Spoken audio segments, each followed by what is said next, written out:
I teach in the liberal studies program at NYU, which basically means that I start usually with Gilgamesh and end a couple of years later with the 1950s or something.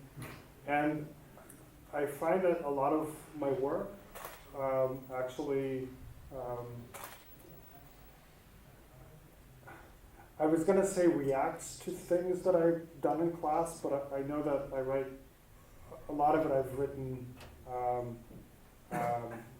a lot of it deals with books that I've taught since I wrote it, but not before. In any case, so I pick these poems for their educational value.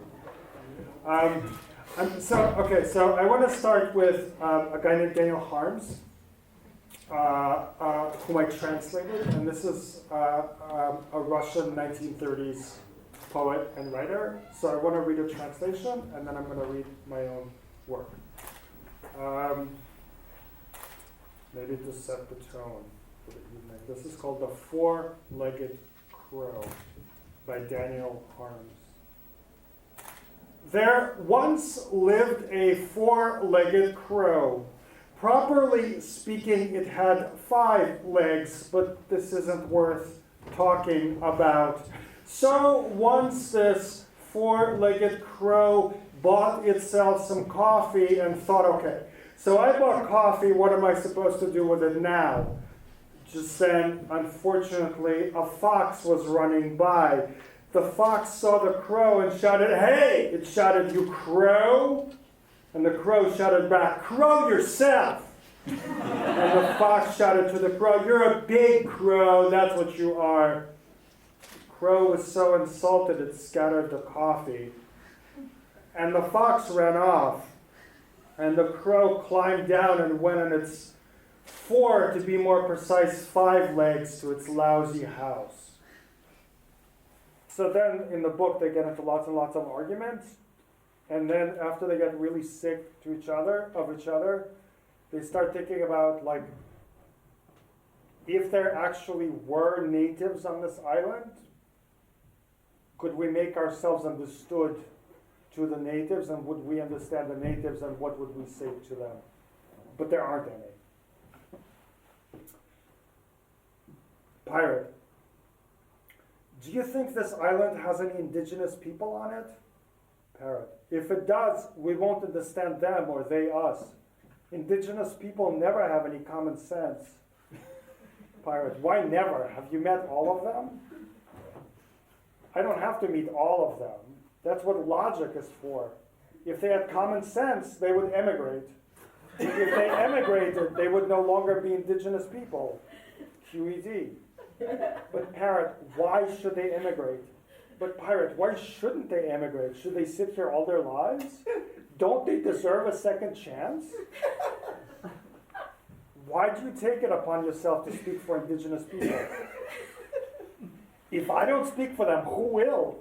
Somebody has to speak for them if they don't have any common sense. Most of what they know is numb terror under some hedge of chokecherry or viburnum, which they cannot express. Poor indigenous people. Poor indigenous people. Poor, unfortunate, indigent, endogamous, ingenuous. Poor, genuine people, my Pope's nose. What if they show up and ask to see our visas? But we don't have any. We don't even possess passports. That's what troubles me, Pirate. Suppose we get deported. We must persuade the indignant people that in our culture, it's not proper to ask pirates and parrots for passports. How can you persuade anyone of anything if they don't have any common sense? But are you sure they don't have any common sense? I mean, you proved it, but are you sure? Let me read you something. Again, this is an actual piece that the parrot reads from a 19th century ethnography. I just changed one name. Unlike their peers, the Tonga Islanders do possess native numerals up to 100,000. Not content even with this, the French poet Le Comte de Lille pressed them further and obtained numerals up to 10 to the 12th.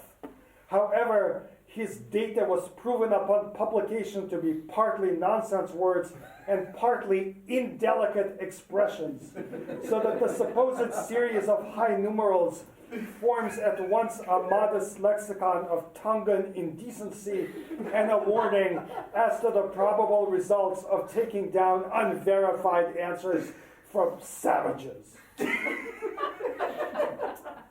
Pirate, I can see why you're nervous. Indigenous people are really hard to talk to.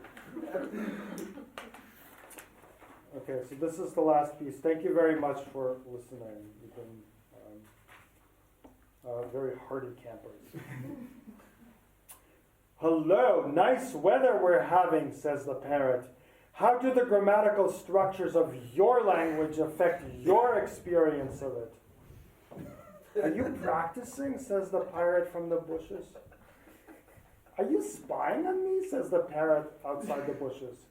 That won't work, says the pirate climbing out of the bushes. Why?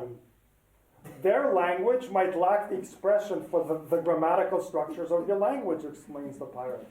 In which case they would have no idea of what you're talking about. What do you think, I was born yesterday?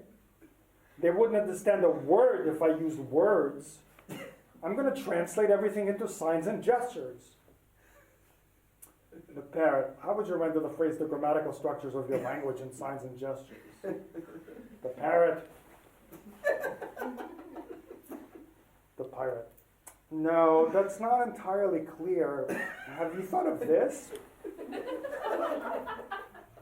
Parrot. Structures, not strictures, structures.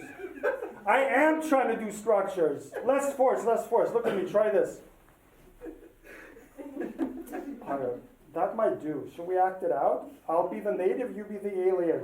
We go to the opposite ends of the island, we turn around, we walk towards each other, we communicate. They go to the opposite ends of the island, turn around, and walk towards each other.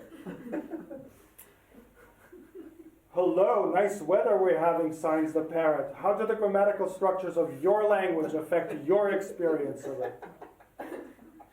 Because my verbs have no tenses, signs the pirate. It's all weather for me all the time, baby. How interesting, signs the parrot. I see not all your sentences are copulative. Don't use that gesture, says the pirate. They might get the wrong idea. Thank you.